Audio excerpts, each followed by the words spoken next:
Welcome back to the Inspiring School Counselors podcast, where we talk with everyday school counselors about their lives, the resources that help them get through their day, and what keeps them motivated for the amazing work that they and you do. Amy Porteous talks today with Lydia McNeiley, Indiana's newest school counselor of the year, who shares the social media app that she loves best, how she relaxes after a long school day, and her least favorite phrase from students. Here's Lydia to introduce herself. My name is Lydia McNeiley. I am the College and Career Coordinator for the School City of Hammond. I'm a licensed school counselor. I am the previous lead middle school counselor at Scott Middle School. But right now my role is, I have a small group of students that are identified that I work with, but I also oversee the College and Career Readiness Program for the district and also oversee the school counseling program for the district. That's great. Well, I'm sure that means you have a lot on your plate on a daily basis. Yes. Yeah. Well, we're looking forward to hearing about all the good work you do. So, are there particular resources, either in establishing that relationship with the administrator or any other kind of resource that's positively impacted you in the last year or so? As odd as it sounds, but I think I'm on Twitter a lot. Probably not as much as I was. I've been a lot busier, but I could look back and I could say school counselor chat on Twitter.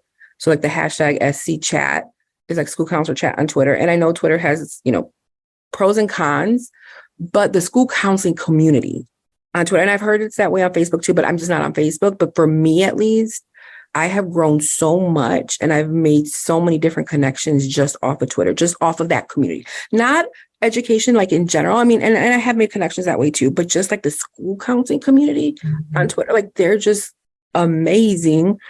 And you learn so much from the different, you learn from the, elementary school role, and you learn from the counselor educator role, high school So you're learning so much about the different things that are going on, not only across the country, but just at the different levels and best practices across the board. That is cool. That is cool. And there's always some comfort in hearing stories from other school counselors and realizing you're not in a unique situation, that we all share similar struggles and similar desires for our students. And I think before Christmas break, everybody's crawling to break. And it's kind of, that camaraderie and just that struggle is kind of, it's good to kind of, like you said, you're not the only one in it.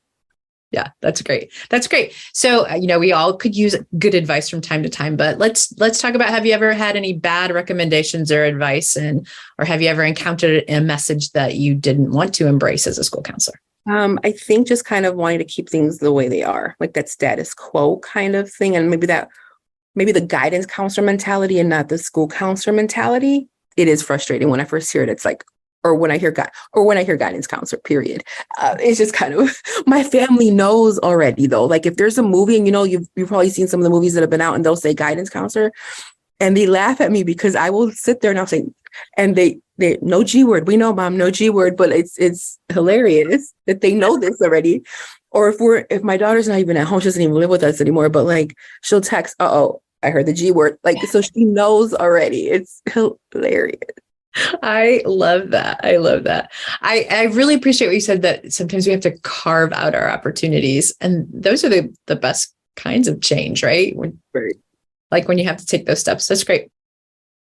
Okay. So are there any books or resources that you would recommend to other school counselors?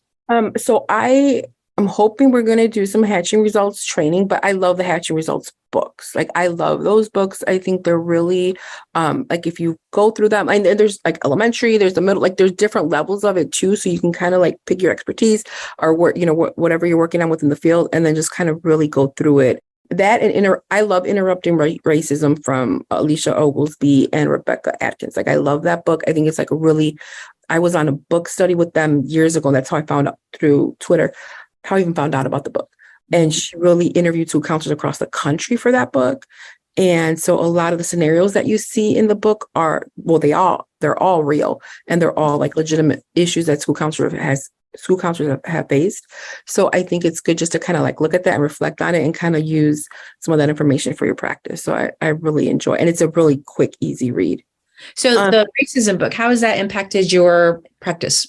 So I think that before the book, and before, like, I think that book kind of was the catalyst of just kind of saying like, okay, well, this is our role. And so we should be advocating for all students. So what does that look like? So I understood that we wanted to be, a leader within the building, but I think that book just giving us the opportunity to see how, first of all, what other school counselors are doing, but then also understand like the power of what I can do as an advocate for that student. When you feel overwhelmed or have lost your focus temporarily, what do you do to jumpstart yourself again? How do you maintain the energy that it takes to be the quality school counselor that you obviously are? I'll close the door.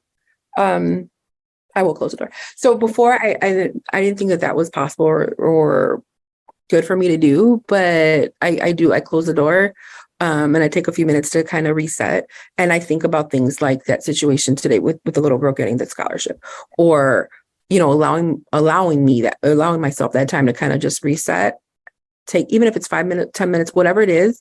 And then I could say, okay, I need like the little happy thoughts, the happy marbles from whatever that Hook movie or whatever was years ago, the marbles, the happy thoughts. That's what I do. So sometimes you have to refill that bag with the happy thoughts. So yeah, that's what I try to do.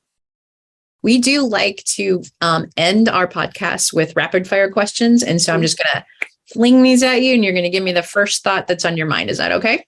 Okay. What song or activity helps you deprocess after a long day? I drive home with the music blasting. And sometimes it involves curse words, sometimes it doesn't, but I do. And I don't really like being interrupted during that time because that is my time to kind of just relax and reset. And so, yes, definitely might have some curse words, but definitely all the way up. Yeah. So maybe I might be dancing a little bit. Who knows? I like that. Only because I forget anybody's looking. What question or statement from a student annoys you the most? I can't. If they say I can't, like, it's just, I want them to be able to try. Like, I want them to be able to see all the opportunities that are available. I know sometimes things are rough, but I want them to be able to see that light at the end of the tunnel. Okay, last one. What's the most unique job you've had other than being a school counselor?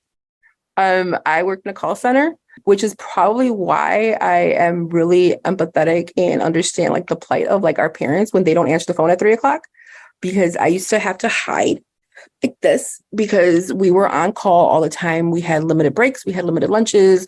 And so if my daughter's school called, I had to hide. So when I hear like people saying, oh, our parents don't care, and I know what that's like to not be able to answer that phone or to hide because I couldn't answer it. So I'm very mindful of that. And I like to say that to people just because I want them to, I've had too many conversations with educators over, okay, well, they're not answering.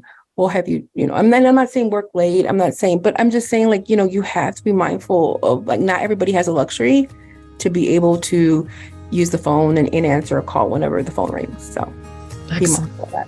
Yeah, absolutely. Lydia, it has been really fun to talk to you. I have really enjoyed it. Yeah. Anyway, thank you again. So let me turn this. Thank you.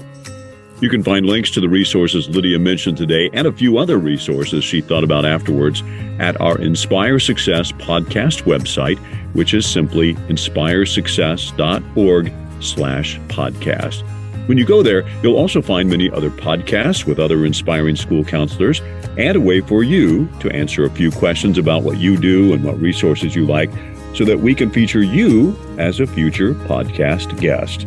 All of that at inspiresuccess.org/podcast. I'm Matt Fleck. Hey, thanks again for listening. Have a great week.